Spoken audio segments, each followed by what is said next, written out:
All right, you too. What's the big old deal, man? It's your favorite hood partner, Big Nina Boy. We back with another one. So it looks like the courts have decided to let Kodak Black up out of jail with a $75,000 bond. The judge shut down the prosecutors. They was trying to use his rap career and his criminal history against him. But it looked like that boy got God on his side, man.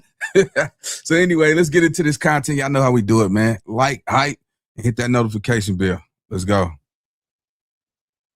Actual story, because how this shit unfolded is crazy. Basically, it says that on November 24th at 1 a.m, Officer Chavez responded in Orlando regarding multiple callers reporting hearing gunshots and seeing numerous vehicles parked where no shots originated. Then the cop hopped out, full patrol uniform, which, you know, is the vest on and all that, and then the word police on the front and the back of it.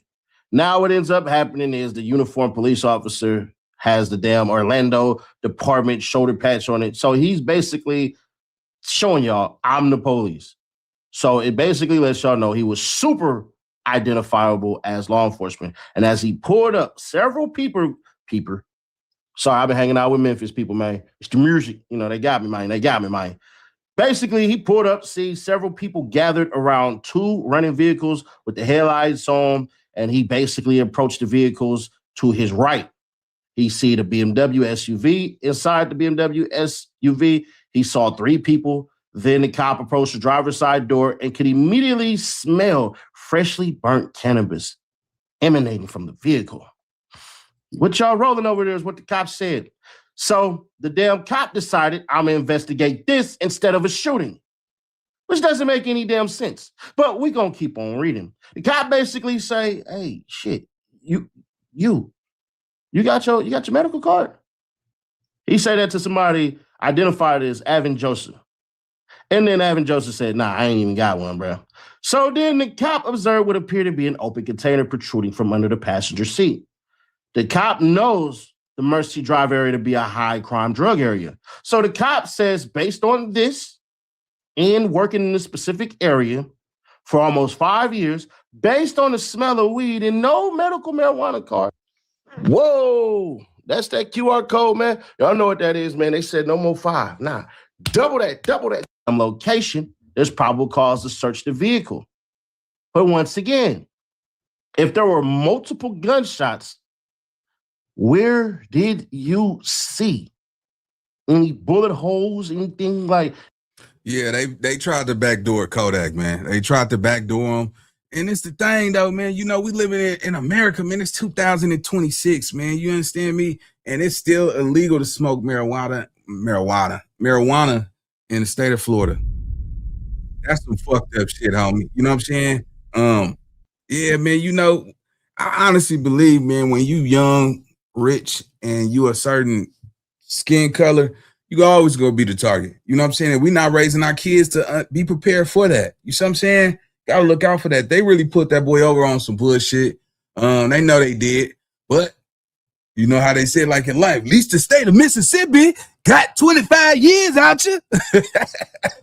Oh man, give me that shotgun, man. Yeah, man, this motherfucker fucked up, man. It seemed like he can't catch a break.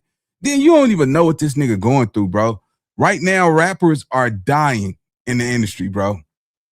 You ain't seen, when the last time y'all seen a number one hit on the billboards from any black rapper? This new generation of YNs, them niggas ain't going nowhere.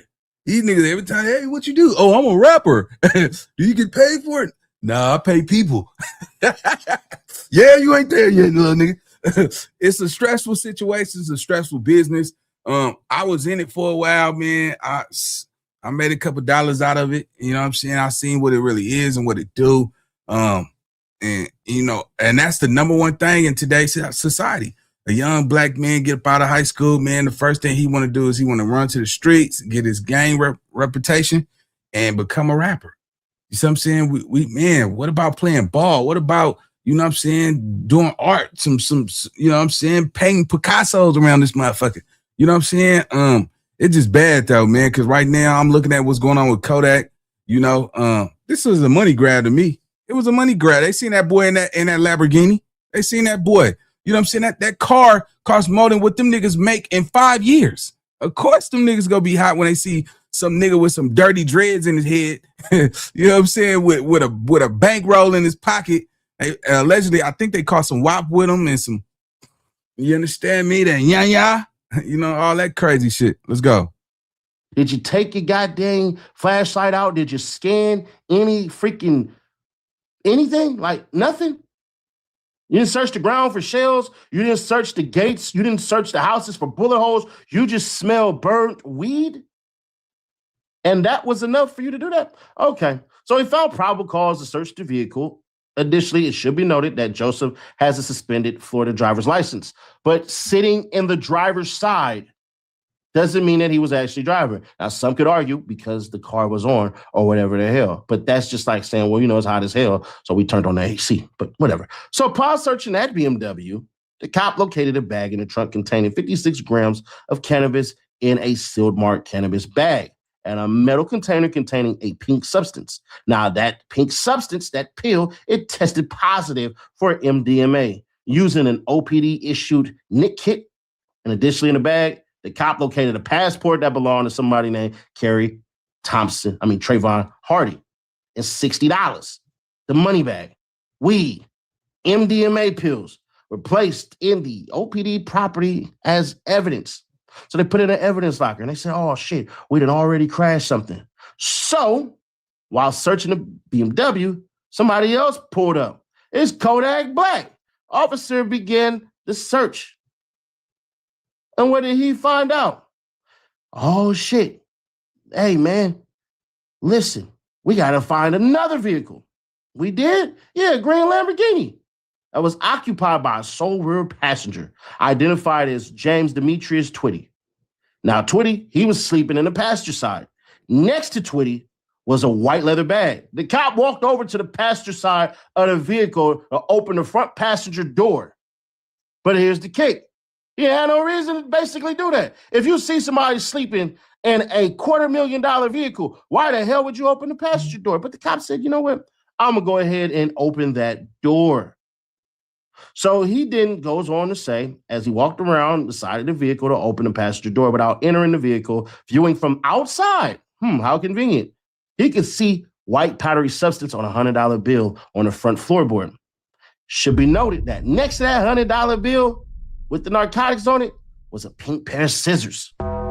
Those scissors actually was seen. You got.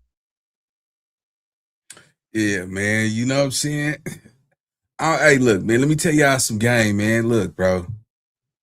I get it. A lot of y'all missed the era of buying all of this. Let me tell you something. The average person, man, they be hiding their insecurities in designer fashion, bro. A $250,000 car, bro. Like, go get some fucking land. That's generational wealth. Go buy some land. I don't care if you don't do nothing with it. You could pass that shit on and your kids will always have something to live on. You know what I'm saying? Not to say, I mean, KODAK Black is a multimillionaire, man. So, you know what I'm saying? The boy got some near loan money, but, you know, it's just crazy when you get older, you look at how much money a nigga spend on some bullshit, though, right? And then you a target, bro.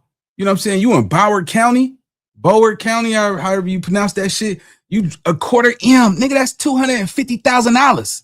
You see what I'm saying? And you in a lime green Lamborghini. You know what I'm saying? Like, come on, nigga. A police officer see a black male who got dreads that look like that, and no disrespect to all my dread heads, but KODAK Black shit, man, you be seeing lint balls and all that shit in that nigga hair and shit. And he running around smoking Black and Mild all day. I'm like, yeah, I know that nigga go be having a drinking in that when he get older. Like, yeah, I used to be a rapper. You know what I'm saying? So, nah, man, but just on some real shit though, right? Man, we got to do better, man. Like, one thing people don't tell us is, you know, how to micromanage your money, financial literacy. That's so important, man, because, you know, it's a lot of people out here, man. They go get their money and they go spend it on everything that don't even matter. You know what I'm saying? They people out here paying for attention. You know what I'm saying? It's no way, man, I could be at my big ass age, man, and not go kill some bills instead of go killing somebody. A nigga like, man, I'm finna go get me a new Glock. You understand me? I'm gonna go get a silencer on that motherfucker. Go get a little beam on there, a stethoscope, whatever that shit is. You know what I'm saying? Just to make themselves feel validated in the streets, bro. When a nigga go get that money, go flip that shit, go pay some of them bills, pay off the people, you know what I'm saying, that let you live in their motherfucking roof. Pay that rent, pay that car note, pay that motherfucking light bill, gas bill, cable bill. Cause man, that shit, hey man, that shit be kicking a nigga ass. They be like, I need some EBT. Shit, nigga, y'all understand gas is like damn it. Some places out here where I'm at, it's $5.67 or $5.50 a gallon. You see what I'm saying? For ones who pay bills and shit, that's a lot of fucking money. I don't care if you got $30,000 in your bank account. $5.50 a gallon is a lot of fucking money. I don't care if, man, I got hundreds of dollars. Yeah, go ahead and deplete all that shit. And when you realize you spending $300-$400, you know what I'm saying, a fucking week on gas just because you travel a lot, then yeah, nigga, you'll realize, nigga, where your money going. You know what I'm saying? That's a lot of fucking money, gang. Yeah, man, that's crazy. But the police backdoored Kodak Black. They knew what they was doing. It was it was one of them, DWB, driving while black. Well, actually sitting in a $250,000 car while black. Got it with Kodak Black. I'm a super enhancer right here. So they're saying these are the same pair of scissors. These scissors right here. Let me go ahead. These scissors right here match these scissors that's already have the blue thing on it. I just hurried up and destroyed the English language with that. So what it says is, it should be noted that the picture that has the two rings on the floorboard match the rings worn by Kodak Black. So Kodak basically has his rings and his scissors on there. The cop didn't say, you know what I know because I'm trained and experienced in this shit. So the cop says those substances are narcotics because who else is putting white powdery substance on a dollar bill unless you're a fat guy like Steady Nash and it's powdered donuts on there. Sounds good. So he basically says that he took taking a drug identification course. That's where his education come from, just because he could be able to see it. But it's funny because it could have been baby powder or anything like that. But nope. Furthermore, the interior of the vehicle smelled of freshly burnt cannabis. Based on this, the cop woke his ass up from the vehicle and conducted a probable cause. So the cop basically did not do a thorough enough investigation and figured and said, you know what? I see some dudes kicking it out here. I'm finna go walk around and basically start searching shit and everything. And that's what it's boiling down to, because this story seems like the cops were searching for a reason to arrest, because you had to write why you were there most of the times. Now, sometimes I say neighborhood watch, we're used to these faces and all this shit and everything, and they're known to blah, blah, blah, whatever the hell. But this story, it goes way worse and deeper real quick. With Base 44, a simple sentence. To everybody in the chat, what up, y'all, on this good spot? What up, y'all? Check it out. Search of Twitty in the vehicle. As Twitty was exiting the vehicle, he reached down towards his waist. Shirt came up slightly, which allowed the cop to see a holstered firearm in his right side. It was actually concealed. So he let the cop know, I got fire on me. So the cop, in whatever reason, decided that he said, I'm about to remove this gun so that you don't shoot me. So the Glock 19 9mm handgun bearing the serial number of CHDM 912, basically that this goddamn thing was ready to be converted. Why? I don't know. But let's read it word for word. He said, based on my training experience, it is my opinion that this weapon is designed to or may readily be converted to expel a projectile by the action of an explosive. That's him showing off. Yeah, we know you put a shell over a piece of metal that can fit in there, you put some gunpowder there, and then you spark it and pow, there it goes. The projectile fires from the nozzle of the firearm and the shell expands out the side of the gun. Congrats, cop. So Twitty basically say, hey, that gun is mine and I got my license for that, which he did. So all that shit wasn't even really needed right there. So he's a legal carrying United States citizen. Twitty stated that nothing in the vehicle was his. He stated he had won the money in a casino but could not show receipts besides one dated November 14th, 2025. Because for some odd reason, once you get money from a casino, your ass is just supposed to spend it. So to hell with a damn savings account. So the cop conducted a search of the Lamborghini SUV first. The cop removed a white leather bag that was next to Twitty. Inside the bag, he located 28.32 grams of cannabis packed with 8 separate containers. One container marked THC level at 36.46 and another at 36.99. The cop tested the sample of the damn weed with a kit, which measures if the substance or hemp tested positive for cannabis, obviously. And based on the bag being directly next to Twitty, he being the only person in the vehicle, Twitty being armed with a firearm, the damn cop said, you know what? This is enough right here. We're going to hit you with over possession of 20 grams and a concealed firearm and the commission of a felony. What that felony is, I guess we'll continue to find out. So he went on to search the vehicle even more, which resulted in another pink bag at the rear passenger seat being located by another officer, Sergeant Chase. Inside that bag, a plastic bag containing substance later identified by FDLE as MDMA was located. The bag weighed a total of 27 grams. Inside the same pink bag, the cop located $37,000 in multiple denominations, meaning there was hundreds, tens, 50s, 20s, probably a couple ones or whatever. Wouldn't be no ones, I'm being funny. But anyways, the cop located that money, and then inside that bag was numerous documents to the name Bill Capri, a.k.a. Kodak Black. This fool even had his prison ID up in the damn card, foreshadowing where the hell he was headed to right after this. So they found that with his name and all that shit, and then the documents found inside the bag a bottle of Hydra. Man, you know, woo! Well, they say, nigga, that's just a nigga with some money. This nigga got his prison ID with him. Hey, man, let me tell you something, man. That is not nothing to be. Kodak Black ain't been to prison in a few years. What are you still running around with a prison ID in your wallet fold for? That shit just don't add up, gang. It just don't add up, man. We got to move different, bro. Overall, just hearing what the police statements are, you can tell that he was targeted. You know what I'm saying? But this gotta be a wake up call, man. That nigga, how old is Kodak Black right now? He gotta be like 26, maybe 27. You know what I'm saying? He gotta be almost pushing 30. You know what I'm saying? Some of y'all getting too old, bro. You can't spend all your whole life on this planet. You gotta leave this motherfucker one day, man. And you gotta understand that, even when God bless you, it's gonna be some people in this world that's gonna test you because of God, how God bless you.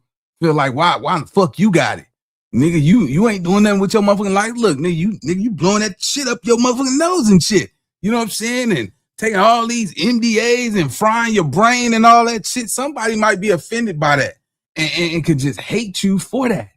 And let me just take that out because hate is a strong word, man. I don't even like to even use that word like that because that means you care about something so much that it affects your motherfucking life in your day, man. But yeah, man, I'm looking at this shit. This better be a wake up call. He definitely needs some help. He needs to go to some rehab, get his shit together and understand. Y'all better start saving money, start saving water, start getting canned goods, start getting dry canned goods, start getting rice. Rice could last you 30 years. Go do your homework. Go get beans. And if you go get beans, if y'all know anything about the South, you got to go get Camilla beans. Go get them Camilla red beans. Go get they got a 25 pounder for like $40, $45. Go get that. Go get a couple pounds of rice. Start stocking up, bro. We here. We're here. We're in a new world. I don't know how many times people got to tell y'all, but the world that we used to live in, that shit no longer exists. We don't live in them days no more. That time has passed. You know what I'm saying? So tighten up, get y'all shit together, man, and make sure y'all store some food, store some water, get your rice, get your beans, get your canned goods, and focus on that shit. All this materialistic shit, man, it ain't gonna mean nothing to you because you can't take this shit with you, gang. Let's go. I don't know how to say that shit, but basically, promethazine. He had the lean in there. And then alcohol level above 0.7% inside the bag as well. Bottle was turned over to OPD CSTS for latent print processing. The sample of the contents of the bottle was taken in place in the OPD property. The evidence for testing a Frisbee was himself without even knowing it, and saw him using what appeared to be the same lighter.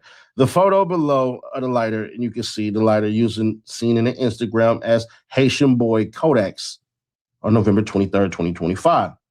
Everyone on the scene was asked if the bag belonged to them. Hey, this yours, this yours, this yours. The cop asked everybody. And they said, hell nah. Even Kodak Black said, man, that ain't my shit. I'd never seen that bag in my life. So when Kodak was informed about the money in the bag, he basically attempted multiple times to have the money turned over to him, claiming it belonged to his business. Kodak, however, would not claim the bag or any of its contents. So the money's mine, which you should have just chalked that shit up. But nobody wants to just give up $37,000. Under the rear passenger board, a load of April. Then they basically say, you know what? We're going to arrest him. He got arrested yesterday. And we find out today. He gets his bond, whatever the hell. But Cohen, he spins the story a whole entire different way. Not saying he's not supposed to. That's your lawyer. That's what he's supposed to do. But I found this to be interesting. Judge, this happened in November. Oh, before I get to that, we also self-surrendered for the court's edification. We self-surrendered. He was in California. I had him fly back specifically for this case. I was notified by the U.S. Marshal Service and given the opportunity to surrender him. U.S. Marshal Service was beyond professional in this case, just for the record. But if you read the affidavit that is attached to the warrant, Judge, essentially what happened here was there was two vehicles. Yes, sir. Neither of the vehicles are registered to Mr. Capri personally. An officer approaches the vehicles. One vehicle, he says, smells like marijuana. He searches that vehicle, finds something in that vehicle that is unrelated to Mr. Capri. The second vehicle, and he doesn't even see Mr. Capri on the scene at this point. The second vehicle, they then inspect. There's one person in that vehicle. There's two bags next to that person, both in the passenger side of the vehicle. One bag has drugs in it and some other items. The other bag has what he initially says, and he doesn't put this in his affidavit. He initially says that he tests it, and it tests as 27 grams of cocaine, which is just under the trafficking amount of 28 grams. When he then sends it in, allegedly, it becomes MDMA. So I also have his original report that says when he originally tested it, it tested as cocaine. Inside that bag, there's some items that he says belong to Mr. Capri, an identification and some paperwork. He then sends things off to get printed.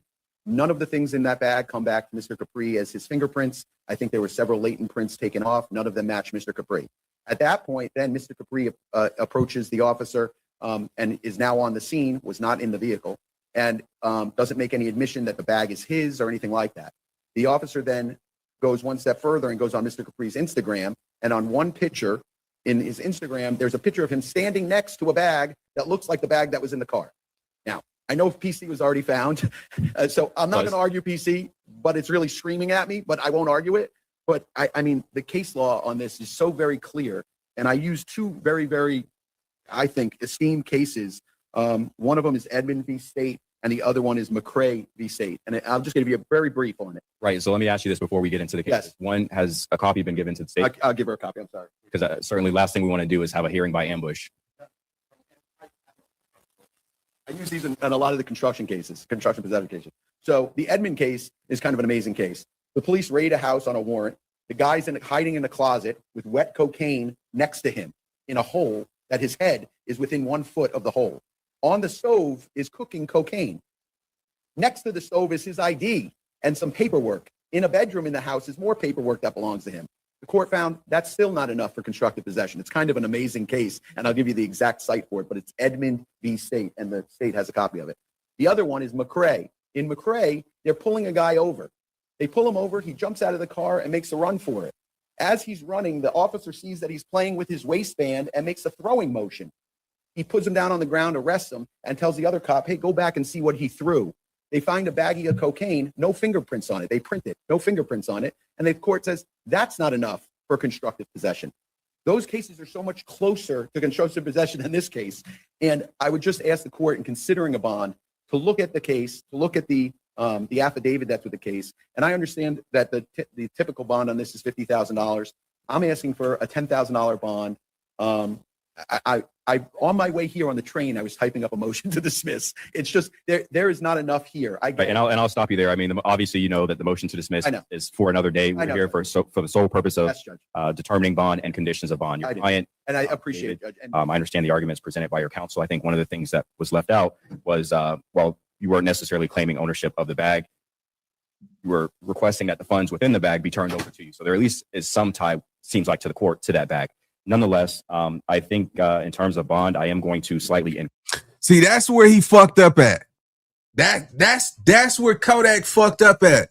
You should have said, "Nah, nigga, hey, I don't know who 30,000 that is. Come on, nigga, they would have. Come on, bro. Come on, bro. You should have took that elbow. You know what I'm saying?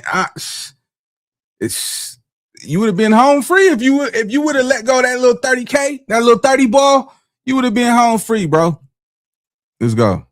Increase the bond, I think, based upon your not the fact that you're a rapper. I think that has no binding, but the other factors that the court considered is your prior criminal history, including 12 prior felony convictions, 2 misdemeanor convictions, 1 failure to appear. That was quite some time ago, so I'm not giving a ton of.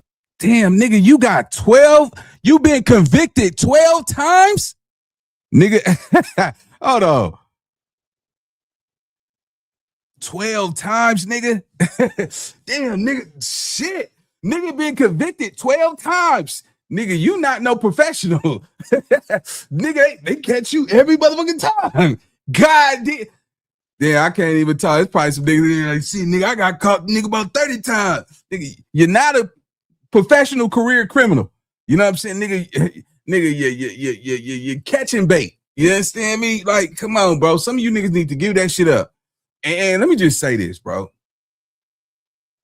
It ain't no way on God's green earth a nigga could call me to go commit a crime that could risk everything I worked so hard for to put myself in jail because they don't have what they need. Now, that's crazy, bro. Like, if a nigga, if you committing crazy, I mean, you know what I'm saying? It's one thing if, you know, you do a little play or two, you know what I'm saying, on some shit that ain't, you know, no heavy shit. But, nigga, if you doing some real serious crimes like stick-ups and robbery and all that type of shit, bro, at 30, 40, 50, lock his ass up. That nigga, he playing with y'all. Niggas my age, nigga, we get it. We can't afford. Let me tell you something. At the age we are now, bro, you might as well just bang it out in the streets with them Elroys. Because there's no way a nigga gonna be, that's not no life, bro. It's no life for a 40, 50, some year old man living in a bathtub, a kennel, nigga, for the rest of his life. Nah, nigga, I ain't going out like that, bro. Nah, I'm cool. Yep, we can handle this. We can hold court in the street right now. Ain't nothing else to talk about it. Let's bump. Hey, and I see y'all at the next one. You know what I'm saying? That's how it's gonna go. But some of y'all niggas too old to be catching 12 convictions and all that shit, bro. Yeah, let's go. Wait to the failure to appear, but I think an appropriate bond in this case would be $75,000. So that's going to be what the court sets the bond at. As conditions of your bond, I am going to order that you not return to the scene of the offense, which is 910 Fairvilla Road, Orlando, Florida, which is the Children's Safety Village. Additionally, I am going to order that you not have any contact with any of the co-defendants in your case, so specifically Mr. Avon Joseph and Mr. James Twitty. Additionally, you are not to possess or consume any drugs or controlled substances without a valid prescription. Additionally, this should go without saying because you are already a felon, but you're not to possess any weapons or firearms. Additionally, I am going to order that you not have contact with any of the other witnesses in the case, so specifically Gisgard Kentave, Arquita McDougald, Dion Rogers, and Mazrick Sanmelis. Aside from that, I believe those are all the conditions that I think would be appropriate in this particular case. Obviously, if you all are seeking to have the bond modified or reduced, you can file the appropriate motion with the assigned judge, and I'm sure they'll get you in the docket to address that for you. I'm also not going to order that you surrender your passport. I don't deem you to be a flight risk. Again, you only have one prior failure to appear dating over 10 years ago. So, Mr. Cohen? Yes, Judge. This is one thing. One of those individuals is his brother. So I don't know how you don't have contact with your brother. Which one? Nasnik. And then the other ones, I think there's some cousins involved in there. One of them is his manager. One of them is his road guy. So which one's the co-defendant? It's not a co-defendant. You said no contact with the witnesses. Right, but before that, I said Avon Joseph and James Twitty. Yeah, I don't mind about that. That's fine. Okay. But there's the other individuals that had nothing to do with this case that were just on the scene. One of them is his brother, Masnick. Okay. And then I believe one of them is I think 2 are security and 1.